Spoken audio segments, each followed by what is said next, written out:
اعوذ باللہ من الشیطان الرجیم بسم اللہ الرحمن الرحیم۔ السلام علیکم پیارے ساتھیوں، میں آئی ہوں اس کمرے میں نماز پڑھنے کے لیے، تو سوچا پہلے تم لوگوں سے بات کر لوں، تو جب تک میں نماز پڑھوں گی تو یہ لیکچر میرا اپلوڈ ہو جائے گا اور پھر میں فری ہو جاؤں گی، چائے پیوں گی۔ تو وہ نا حدیث نبوی ہے نا، نبی کریم صلی اللہ علیہ وآلہ وسلم نے ارشاد فرمایا نا، ایک دفعہ نبی پاک گھر تشریف لے آئے تو زمین پہ نا روٹی کا ایک ٹکڑا نوالا پڑا ہوا تھا، تو نبی کریم صلی اللہ علیہ وآلہ وسلم نے وہ نوالا اٹھایا، اس کو روٹی کو پھونک ماری، صاف کیا اور کھایا،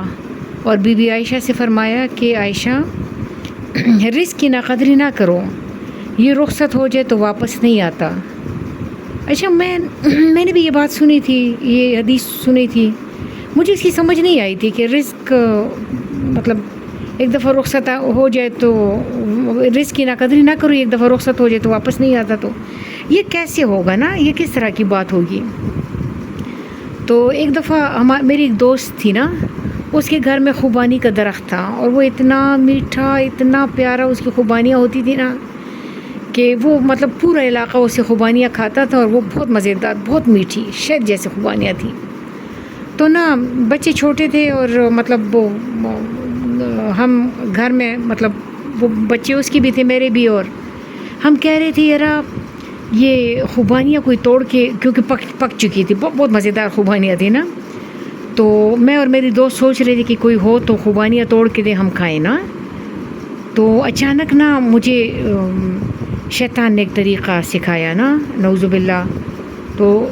میں نے اپنا جوتا اتار کے نا تو درخت کو مارا، خوبانیوں کو مارا، تو چونکہ خوبانیاں پکی ہوئی تھی اور مزیدار تھی، تو خوبانیاں جو ہی وہ جوتا لگا نا تو خوبانیاں اس کے ساتھ نا نیچے گریں۔ پھر ہم نے جلدی جلدی خوبانیاں اکٹھی کی، اور سب کو ایک طریقہ سوجھ گیا، سب بچوں نے بھی اپنے جوتے اتارے، میری دوست بھی، اور ہم خوبانی کے درخت کو نا جوتے مار مار کے خوبانیاں اتارتے رہے، بڑی خوبانیاں ہم نے کھائی، اور وہ چنگیر بھر بھر کے نا۔ تو وہ بس ایک چھوٹی سی بات تھی، ہو گئی۔ اس کے اگلے سال خوبانیاں اور درخت پہ نہیں آئی، اور اس سے اگلے سال اس پہ پھول بھی نہیں آئے، اور اس سے اگلے سال درخت اتنا سوکھ گیا کہ اس کو کاٹنا پڑ گیا۔ خوبانی کے درخت نے اپنی انسلٹ فیل کی تھی، اور درخت ناراض ہو گیا تھا اور سوکھ کے ختم ہو گیا تھا۔ تو تب مجھے اس حدیث مبارکہ کی سمجھ آ گئی تھی کہ عائشہ رزق کی ناقدری نہ کرو، ورنہ یہ رخصت ہو جائے نا تو واپس نہیں آتا۔